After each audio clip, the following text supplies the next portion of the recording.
순응하는 공동체라는 말씀을 선포하고자 합니다. 오늘은 구어로 인사를 대신해 보도록 하겠습니다. 제가 선창하면 따라해 주시면 될 것 같습니다. 우리의 마음은 예수님처럼, 우리의 행동은 이웃처럼. 한 번 더 해보겠습니다. 우리의 마음은 예수님처럼, 우리의 행동은 이웃처럼. 우리가 외쳤던 이 구호처럼 우리의 마음과 행동이 예수님처럼 그리고 이웃처럼 살아가기를 축복합니다. 우리가 믿음 생활을 하면서 어떠한 것들을 시작할 때에는 선한 동기를 가지고 시작을 많이 하는 것 같습니다. 가정도 굉장히 정직하고 옳은 것으로 많이 생각을 합니다. 그렇게 되면 우리 마음속에 드는 생각들이 있습니다. 그것은 정말 좋은 결과가 나오길 생각하는 것입니다. 그런데 동기와 가정이 누구에게나 물어봐도 좋았다고 괜찮았다고 다 말을 하는데 나오는 결과들을 보면 엉망일 때가 살다 보면 정말 많이 마주하게 됩니다. 오늘 말씀을 보면 바울과 바나바가 그 상황에 직면하고 있는 것 같습니다. 오늘 나오는 바울과 바나바는 이 안디옥 교회에서 파송을 받아 복음을 들고 선교여행을 떠나가고 있습니다. 그들이 구브로 섬에 가서 복음을 전하고 비시디아 안디옥까지 가는데 그 과정에서 함께 떠났던 마가 요한이라는 사람이 야반 도주해 버린 상황입니다. 굉장히 힘 빠지는 일 아니겠습니까? 그럼에도 불구하면서 바울과 바나바는 계속 가야 될 길을 가고 있습니다. 비시디아 안디옥에 가서 다시 복음을 전합니다. 그리고 그곳에서 열매를 얻고 그리고 또다시 이고니온이라는 곳을 떠나게 됩니다. 오늘 거기에서 일어난 일을 한번 설명하고자 합니다. 1절 말씀입니다. 이에 이고니온에서 두 사도가 함께 유대인의 회당에 들어가 말하니 유대와 헬라의 허다한 무리가 믿더라. 우리가 바라고 상상하는 결과를 지금 오늘 본문에서 말씀을 해주고 있는 것입니다.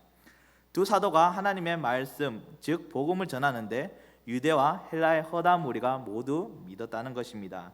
아마 우리 교회가 생각하는 비전이자 우리 교회의 미래를 바라보는 것이 이런 것 아니겠습니까?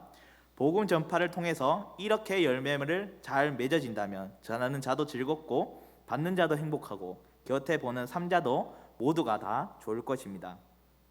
근데 노력하는 만큼 열매가 나타난다면 모두가 행복한 일인데 여기서 문제가 생깁니다. 2절입니다. 그러나 순종하지 아니하는 유대인들이 이방인들의 마음을 선동하여 형제들에게 악감을 품게 하거늘. 순종하지 않는 유대인들이 있다라는 것입니다. 근데 이들은 복음을 받아들이는 것이 아니라 형제들을 선동해 버린다는 것입니다. 그래서 바울과 바나바에게 악한 감정을 가지게 만들었습니다. 자기들만 복음을 반대하는 것이 아니라 공동체 내에서 분란과 그리고 갈등을 조장한다는 것입니다. 복음을 전파하는데 이런 일이 나타나게 된다는 것입니다. 우리가 사는 이 시기에도 그렇지 않습니까? 하나 되어서 주님만 전해도 모자를 이 판국의 정치적인 이슈들 그리고 사회적인 이슈들로 우리의 이익들만 챙기기 위해서 눈앞에 있는 복음은 못 본 채 하며 그리고 잊은 척하면서 분란과 갈등이 만들어지고 있지는 않습니까? 4절 말씀입니다. 우리 함께 읽어보도록 하겠습니다. 그 시내에 무리가 나뉘어 유대인들을 따르는 자도 있고 두 사도를 따르는 자도 있는지라. 마치 홍해가 갈라지듯이 우리가 반토막 나 버리는 것입니다. 여기서 그치지 않고 상황은 점점 더 악화가 되고 있습니다. 5절을 한번 보겠습니다. 이방인과 유대인들과 그 관리들이 두 사도를 모욕하면서 돌로 치려고 달려드니 이제는 심지어 돌에 맞아 죽게 생겼다는 것입니다. 열심히 주의 일을 감당하려고 했는데 복음은 전하는 일이 나쁜 일도 아니고 바울과 바나바가 자기 뜻대로 내가 원해서 여기까지 온 것도 아닌데 성령님의 보내심을 받아서 여기까지 왔습니다. 교회는 함께 기도했고 그 기도에 등을 업어서 하나님께서 보내심을 받아서 여기까지 온 것입니다. 이들의 동기는 누구보다 분명했고 그리고 그 과정은 매우 순수했습니다. 그런데 이런 일이 발생해 버린 것입니다. 방해하는 사람들이 점점 생겨나기 시작했고 분란이 생기고 갈라지고 심지어 돌에 맞아 죽을 위기까지 처해 있었다는 것입니다. 하나님께서 시킨 일인데 왜 그 과정 속에 고난이 있고 어려움이 찾아오는 것일까요? 우리가 하나님의 일을 할 때 어려움이 닥치는 것, 이상하게 생각하면 안 된다는 것입니다. 우리가 바른 일을 하고 주의 일을 하고 복음을 전하고 교회가 교회다워지고 성도가 성도다워진다면 하나님의 말씀대로 살려고 하는데 내 인생에 어려운 일이 닥치는 상황은 절대로 이상한 일이 아니라는 것입니다. 성경은 주님의 일을 하니 모든 것이 잘 돼야 한다고, 하나님의 일을 하니 부딪히는 일이 없어야 한다고 우리에게 절대로 그렇게 가르치지는 않습니다.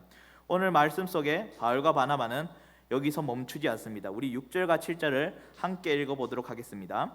그들이 알고 도망하여 루가노니아의 두 성 루스드리아와 버데와 그 근방을 가서 거기서 복음을 전하니라.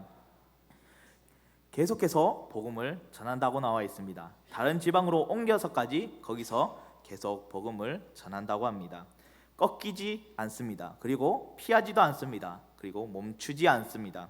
이 일이 선한 일이고 하나님께서 하라고 하신 일이 분명하기 때문에 방해가 있어도 절대로 멈추지 않는다는 것입니다.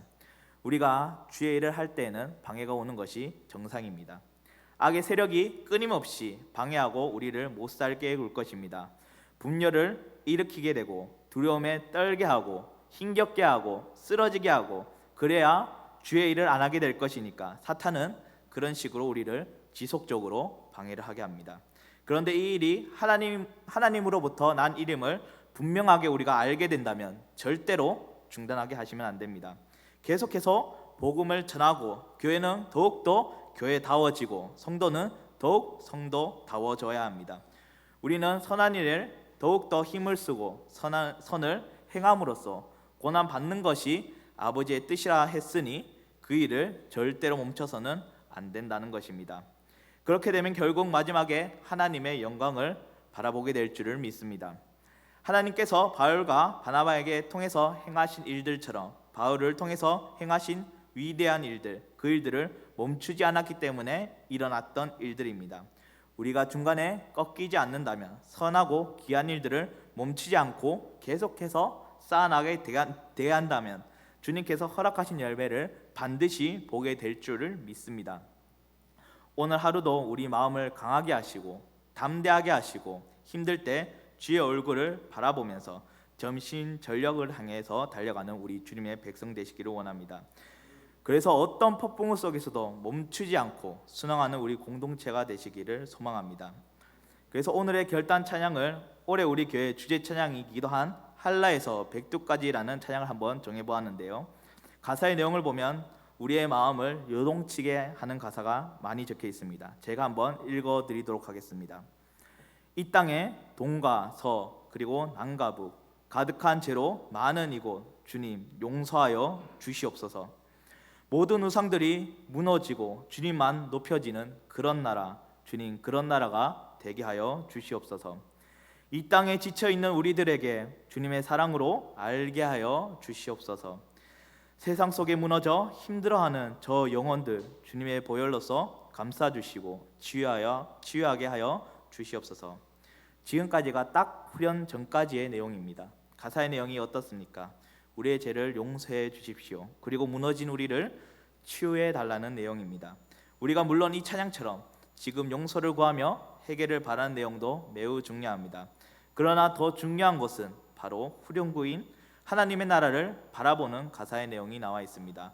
후렴의 가사입니다. 성령의 새바람 지금 이 땅에 불어 주시옵소서. 주님의 생기로서 우리를 다시 살리사 이 땅에 하나님의 영광만 비추는 그런 나라가 되게 하여 주시옵소서. 열방에 하나님의 영광만 비추는 그런 나라가 되게 하여 주시옵소서. 미래를 바라보면서 현재 멈추어 있지 않고 그렇다고 안주하지 않고 주님의 나라를 위해 달려가겠다라는 내용입니다. 성도 여러분, 우리가 인생을 살다 보면 분명히 폭풍우를 만날 수도 있고 햇빛이 쨍쨍한 날도 만날 수도 있을 것이며 눈보라가 심하게 몰아치는 다양한 조건들을 만날 수 있을 것입니다. 그 조건마다 우리가 따져가면서 살아가는 것이 아니라 주님만 바라보면서 계속해서 순항할 때 성령의 새바람이 불어 우리가 원하는 최종 목적지인 하나님의 나라에 도달할 것임을 우리는 믿습니다. 우리가 2025년 우리의 삶의 목적이 하나님 한 분만 바라보고 살아가기를 기대하며 소망합니다. 기도하도록 하겠습니다. 사랑과 은혜가 충만하신 하나님 아버지, 오늘 이 시간을 통해 우리에게 귀한 말씀을 허락하시고